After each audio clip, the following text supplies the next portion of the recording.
জন্মাইছি জঙ্গল আমি প্রায় দিনই আই আজকে আইছি আয়া দেখি হেন একটা মাথা পড়ে রয়েছে আমি কই গরুর মাথা তো লম্বাটা হে এটা দিয়ে মানুষের মাথার মতো লাগতেছে গুল দেখা যায়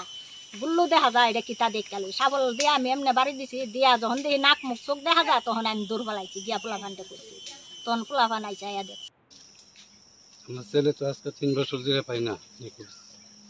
না আমার এলাকার একজন আছে মহিলা ওই মাটির বাবার খুঁজতে আছে যে একটা কঙ্কালের মাথা পাইছে অনেক কি প্রথম সরকার ওই নাকি অন্য কি ওই এটা তো অনেক কঙ্কাল দিয়ে আমি চিনতে পারতেছি